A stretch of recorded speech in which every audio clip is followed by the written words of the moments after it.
وعلیکم السلام ورحمۃ اللہ وبرکاتہ۔ سوال کیا گیا ہے کہ کیا اس طرح دعا مانگنا درست ہے کہ جب ہم مریں تو نبی صلی اللہ علیہ وسلم قبر میں آ کر ہمیں نور عطا فرمائیں؟ یعنی کہ زندہ ہوتے ہوئے انسان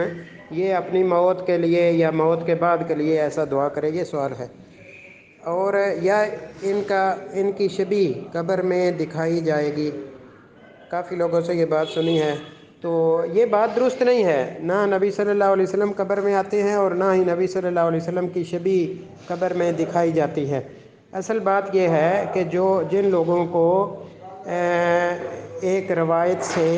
یہ شبہ ہوتا ہے، یعنی کہ یہ مغالطہ ہوتا ہے، غلط فہمی ہوتی ہے کہ نبی صلی اللہ علیہ وسلم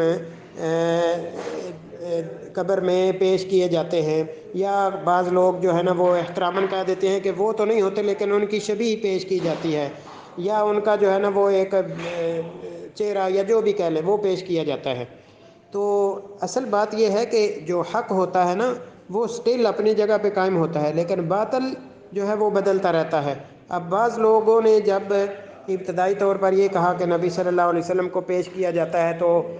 لوگوں نے اس پر اعتراض کرنا شروع کر دیا کہ نبی صلی اللہ علیہ وسلم لوگوں کی اب قبروں میں جاتے ہیں۔ تو جب لوگوں نے اپنے تحفظات کا اظہار کیا تو انہوں نے اب اپنا موقف بدل دیا کہ نبی صلی اللہ علیہ وسلم تو پیش نہیں کیے جاتے، ان کی شبیہ پیش کی جاتی ہے۔ جی سبحان اللہ، یعنی کہ یہ کھیل تماشا بنایا ہوا ہے لوگوں نے دین کے ساتھ۔ تو ایسے لوگ جو ہیں وہ اولیاء شیطان ہوتے ہیں، شیطان کے دوست ہوتے ہیں۔ ایسے لوگوں کے یعنی چال بازیوں سے انسان کو انتہائی متنبہ رہنا چاہیے اور محتاط رہنا چاہیے۔ تو جس روایت کا میں ذکر کر رہا ہوں کہ اس روایت سے لوگوں کو مغالطہ ہوتا ہے، حدیث میں موجود ہے کہ انسان سے قبر میں جو سوالات ہوں گے اس میں ایک سوال یہ ہوگا کہ ماذا تقول فی ھذا الرجل الذی بعث فیکم، کہ تم اس شخص کے بارے میں کیا، ھذا کا مطلب یہ ہوتا ہے اشارہ قریب ہوتا ہے، تو وہ کہتے ہیں اشارہ قریب ہو رہا ہے، اس کا مطلب ہے نبی صلی اللہ علیہ وسلم یہاں موجود ہیں۔ اچھا، تو روایت میں ہے کہ اس شخص کے بارے میں تم کیا کہتے ہو جو تمہاری طرف مبعوث کر کے بھیجا گیا؟ تو ان الفاظ کو کوٹ کر کے وہ یہ کہتے ہیں کہ نبی صلی اللہ علیہ وسلم کو وہاں یعنی پہنچایا جائے گا، یا نبی صلی اللہ علیہ وسلم کی شبیہ وہاں ہوگی، یا جو بھی کہتے ہیں۔ تو حقیقت بات تو یہ ہے کہ اس کا جواب اسی روایت کے اگلے الفاظ میں موجود ہیں، جبکہ جنہوں نے لوگوں کو گمراہ کرنا ہوتا ہے وہ خود بھی گمراہ ہوتے ہیں، لوگوں کو بھی گمراہ کرنا ہوتا ہے، اور یہودیت کی طرز اپناتے ہوئے وہ کیا کرتے ہیں کہ جو ان کے مطلب کی عبارت ہوتی ہے اس کو کوٹ کرتے ہیں، اور جو ان کے مطلب کے خلاف ہوتی ہے اس کو چھپا لیتے ہیں۔ یہودیوں کا بھی یہی طرز تھا بالکل، جو ان کو چاہیے وہ کوٹ کر دیا اور ساتھ آگے پیچھے عبارت چھپا دی۔ تو یہ یہودانہ طرز جو ہے وہ اپناتے ہوئے یہ اولیاء شیطان کیا کرتے ہیں کہ اس عبارت کو کوٹ کر کے اگلی عبارت چھپا دیتے ہیں۔ اگلی عبارت کیا کہتی ہے کہ جب انسان سے یہ سوال کیا جائے گا کہ ماذا تقول فی ھذا الرجل الذی بعث فیکم، تو وہ جواب دے گا ہوا محمد الرسول اللہ، وہ محمد صلی اللہ علیہ وسلم ہیں جو اللہ کے رسول ہیں۔ اب سوال کے اندر تو ھذا کہا جا رہا ہے، تو اگر اس کے سامنے موجود ہیں تو پھر اس نے ہوا کیوں کہا؟ سبحان اللہ۔ اللہ تعالیٰ نے یعنی جو بد عقیدہ لوگ ہیں، شیطان کے جو حواری ہیں، کسی جگہ کا نہیں ان کو چھوڑا، اتنے یہ نامراد لوگ ہیں۔ تو یعنی کہ اسی روایت کے اندر جواب موجود ہے، لیکن جو یہودانہ طرز اپناتے ہوئے ایک فکرے کو سامنے رکھتے ہیں اور دوسرے فکرے کو چھپا جاتے ہیں، اور دیکھتے ہیں کہتے ہیں لو جی دیکھو رسول اللہ صلی اللہ علیہ وسلم قبر میں پیش کیے جائیں گے۔ اب نیا ایک جو ہے وہ یو ٹرن لیا، تو انہوں نے کہا کہ نہیں، نبی صلی اللہ علیہ وسلم کو پیش تو نہیں کیا جاتا، لیکن ان کی شبیہ سامنے جو ہے وہ لائی جاتی ہے۔ انا للہ و انا الیہ راجعون۔ وہ اپنے باطل فرقے کو، اپنے باطل نظریے کو، اپنے باطل عقیدے کو چھپانے کے لیے آپ کیا کیا گھڑیں گے؟ جیسے کہتے ہیں نا کہ ایک جھوٹ کو چھپانے کے لیے 100 جھوٹ بولنا پڑتا ہے، اب اس 100 جھوٹ کے لیے اب نئے پاپڑ بیلے۔ اللہ اکبر۔ جب انسان حق سے ہٹتا ہے نا تو انسان، میں اکثر ذکر کیا کرتا ہوں کہ اللہ تعالیٰ اس کا دماغ خراب کر دیتے ہیں، یعنی جو اللہ تعالیٰ اور اس کے رسول صلی اللہ علیہ وسلم کی مخالفت کرتا ہے۔ کیا ضرورت تھی اس طرح کی باتیں کرنے کی؟ جب اگلی عبارت کو دیکھتے ہیں تو وہ کہتا ہے ہوا محمد الرسول اللہ، وہ محمد صلی اللہ علیہ وسلم ہیں جو کہ اللہ کے رسول ہیں۔ اب ایک ہی روایت کے پہلے الفاظ چھپا دیے گئے اور دوسرے الفاظ جو ہیں وہ ان کو پہلے الفاظ جو ہیں وہ ان کو ظاہر کر دیا گیا اور دوسرے الفاظ جو ہیں وہ ان کو چھپا دیا گیا، تو اس سے اپنا باطل عقیدہ جو ہے وہ لوگوں کے تو اس طریقے سے انہوں نے اپنا باطل جو عقیدہ ہے، نظریہ ہے، وہ لوگوں کے سامنے عام کر دیا۔ تو اصل بات یہ ہے کہ محمد الرسول اللہ صلی اللہ علیہ وسلم کا قبر کے اندر پیش کیا جانا یہ کسی روایت سے ثابت نہیں ہے، نہ نبی صلی اللہ علیہ وسلم نے اس کی تعلیم دی ہے، نہ ہی صحابہ کرام نے یہ اس کی کوئی اس تعلق سے وضاحت فرمائی ہے، اور حتیٰ کہ صحابہ کرام کے بعد تابعین، تبع تابعین، ائمہ کرام، محدثین میں سے کسی سے اس تعلق سے وضاحت موجود نہیں۔ بس یہ ہے کہ باطل جب بہت زیادہ بڑھنے لگا تو اکثر ہم اپنے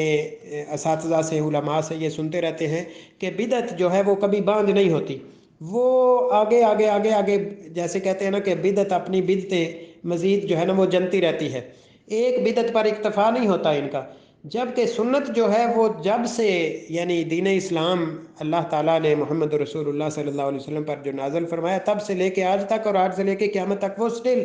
اپنی جگہ پہ قائم ہے۔ لیکن بدعت جو ہے وہ آئے روز، آئے سال، ہر سال کوئی نہ کوئی جو ہے نا وہ یعنی ہم اپنے معاشرے کے اندر دیکھتے ہیں، اور کوئی ایسی بات نہیں ہے کہ لوگ یعنی سمجھنا چاہیں اور ان کو سمجھ نہ آئے، لیکن جس کے جیسے کہتے ہیں کہ ذہن پر اللہ تعالیٰ نے تالا لگا دیا ہو، اس پر مہر لگا دی ہو، تو وہ پھر ایسی بات نہیں سمجھ سکتا۔ حقیقت بات تو یہ ہے کہ جس کو اللہ تعالیٰ نے عقل سلیم سے نوازا ہو وہ قرآن و سنت سے انحراف کرتا ہی نہیں۔ تو جب جیسے حدیث میں موجود ہے کہ ماذا تقول فی هذا الرجل الذی بعث فیکم، کہ آپ اس شخص کے بارے میں، اس شخص کے بارے میں کیا کہتے ہیں جو تمہارے درمیان میں بعوث کیا گیا، اس کا مطلب کیا ہے کہ وہ اس وقت بھی محمد رسول اللہ صلی اللہ علیہ وسلم کی رسالت موجود ہے، اور اس کے جواب سے یہ پتہ چلتا ہے کہ ہوا محمد رسول اللہ، وہ محمد صلی اللہ علیہ وسلم تھے جو اللہ کے رسول ہیں۔ تو اس لیے اس روایت کے اگلے حصے سے ہی ہمیں پتہ چل جاتا ہے کہ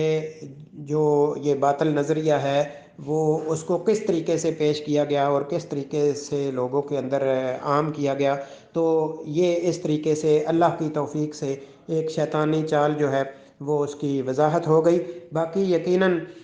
ہدایت جو ہے وہ اللہ تعالیٰ کے ہاتھ میں ہے، جیسا کہ اللہ تعالیٰ قرآن مجید میں فرماتے ہیں اِنَّكَ لَا تَهْدِي مَنْ أَحْبَبْتَ وَلَكِنَّ اللَّهَ يَهْدِي مَنْ يَشَاءُ وَهُوَ أَعْلَمُ بِالْمُهْتَدِينَ، کہ اے نبی صلی اللہ علیہ وسلم آپ جس کو پسند کریں اپنی مرضی سے ہدایت نہیں دے سکتے، وَلَكِنَّ اللَّهَ يَهْدِي مَنْ يَشَاءُ، لیکن اللہ تعالیٰ جس کو چاہے ہدایت دے، وَهُوَ أَعْلَمُ بِالْمُهْتَدِينَ، اور وہ ہدایت پانے والوں کو خوب جانتا ہے۔ تو اس سے پتہ چلتا ہے کہ ہدایت جو ہے وہ صرف اللہ تعالیٰ کے ہاتھ میں ہے۔ نبی صلی اللہ علیہ وسلم کے بارے میں بھی اللہ تعالیٰ دوسرے مقام پر فرماتے ہیں ان علیک الا البلاغ، آپ پر کیا ہے کہ آپ اللہ تعالیٰ کے پیغامات جو ہیں وہ کھلے کھلے واضح کر کے ان کو پہنچا دیں بس۔ تو جب انبیاء، نبی صلی اللہ علیہ وسلم خود ان کی ڈیوٹی یہ ہے کہ اللہ تعالیٰ کا حکم وہ لوگوں تک پہنچا دیں، صحابہ کرام تک پہنچا دیں، اور نبی صلی اللہ علیہ وسلم نے کما حق ہو اس کا حق ادا کیا، اور الحمدللہ علماء حق جو ہیں وہ نبی صلی اللہ علیہ وسلم کے جو متبعین ہیں وہ بھی کما حق ہو کوشش کرتے ہیں کہ حق کو جو ہے وہ واضح کیا جائے۔ تو رسول اللہ صلی اللہ علیہ وسلم کا قبر کے اندر پیش کیا جانے کا جو عقیدہ ہے، جو نظریہ ہے، یہ قرآن و سنت کے بالکل مخالف ہے۔ اصل بات یہ ہے کہ قبر کے اندر جو زندگی ہے انسان کی برزخی زندگی ہے، اور برزخی زندگی کے بارے میں ہمیشہ یاد رکھیں، یہ اصول ضابطہ قائم کر لیں تو کہ وہ دنیا کی زندگی سے بالکل انتہائی مختلف ہے۔ تو جو دنیاوی معاملات ہیں وہ بھی ہمارے سامنے واضح ہوں تو ہوں، نہ ہوں تو ہم ان کے اوپر بھی ایمان لاتے ہیں، لیکن برزخی جو معاملات ہیں وہ ٹوٹل مکمل طور پر اللہ تعالیٰ کے کنٹرول میں ہیں، اللہ تعالیٰ کے ہاتھ میں ہیں۔ جیسے ہمارا مسلمان کا عقیدہ کیا ہونا چاہیے کہ جو چیز قرآن میں حدیث میں اس تعلق سے جیسے ذکر کی گئی ہے اس پر ایمان لانا ہے بس۔ اب وہ کیسے ہونا ہے یہ وہاں جائیں گے تو پتہ چلے گا۔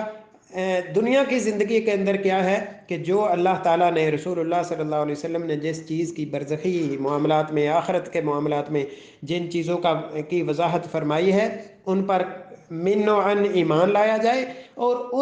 ان چیزوں کو سامنے رکھتے ہوئے اپنی زندگی کو سدھارا جائے، اپنی زندگی کو قرآن و سنت کے مطابق گزارا جائے، اور یہی اصل میں اسلام ہے۔ تو اللہ تعالیٰ ہمیں قرآن و سنت کے مطابق عمل کرنے کی توفیق عطا فرمائے، اور جو ایسے معاملات ہیں برزخی اور خصوصاً آخرت کے معاملات، ان پر کما حق ہو ایمان لانے اور ان کو سچا جاننے کی توفیق عطا فرمائے، اور جو حدود ہیں یعنی جو رسول اللہ صلی اللہ علیہ وسلم نے واضح فرما دیا اس سے آگے بڑھنے کی اللہ تعالیٰ ہمیں کبھی بھی ہمت اور طاقت نہ دے، جیسا کہ اللہ تعالیٰ سورۃ الحجرات کے ابتدا میں ہی فرماتے ہیں کہ یا ایھا الذین آمنوا لا تقدموا بین یدی اللہ ورسولہ واتقوا اللہ، کہ اے لوگوں جو ایمان لائے ہو، اللہ اور اس کے رسول صلی اللہ علیہ وسلم سے آگے مت بڑھو، جو اللہ تعالیٰ نے بیان فرما دیا اسی پر قائم رہو، اسی پر اکتفا کرو، اسی کو اپنے لیے کافی اور مکمل سمجھو، اور جو رسول اللہ صلی اللہ علیہ وسلم نے بتا دیا اسی کو اپنے لیے کافی اور مکمل سمجھو۔ لا تقدموا، آگے نہیں بڑھنا، اپنی طرف سے کوئی چیز ایڈ نہیں کرنی، شامل نہیں کرنی۔ واتقوا اللہ، اور اللہ تعالیٰ سے ڈرتے رہو، بے شک اللہ تعالیٰ سننے والا بھی ہے، جاننے والا ہے۔ تو اس لحاظ سے ہمیں بہت محتاط ہوتے ہوئے زندگی گزارنی چاہیے، تبھی انسان جو ہے وہ کامیاب ہو سکتا ہے۔ معاشرے کے اندر بہت زیادہ یعنی بد عقیدگی، بد اعمالیاں یہ موجود ہیں، لیکن انسان کامیاب کون ہے؟ جو اللہ تعالیٰ اور اس کے رسول صلی اللہ علیہ وسلم کے احکامات کی پیروی کرے، جیسا کہ دوسرے مقام پر اللہ تعالیٰ فرماتے ہیں یا ایھا الذین آمنوا اطیعوا اللہ واطیعوا الرسول ولا تبطلوا اعمالکم،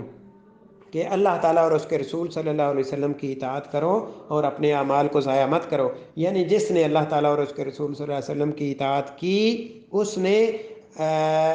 اپنا عمل سیو کر لیا آخرت کے لیے، اللہ تعالیٰ کی رحمت کو پانے کے لیے، اللہ تعالیٰ کے عذاب سے بچنے کے لیے۔ اور جس نے اللہ تعالیٰ اور اس کے رسول صلی اللہ علیہ وسلم کی مخالفت کی اس کا عمل باطل ہے، اس کا عمل بیکار ہے، اور جس کا عمل باطل ہو جائے،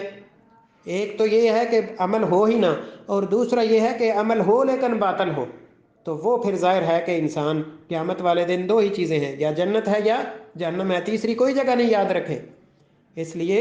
جنت میں جانے کا خواہش مند ہر ایک ہے، الحمدللہ ہر مسلمان ہے، لیکن اس کے لیے محنت بھی اسی طرح کی کرنی ہے جس طرح سے وہ جنت کے مالک نے حکم دیا ہے۔ اللہ تعالی ہمیں عقل سلیم عطا فرمائے، قرآن و سنت کے مطابق عمل کی توفیق عطا فرمائے۔ واللہ تعالی عالم۔ السلام علیکم ورحمۃ اللہ وبرکاتہ۔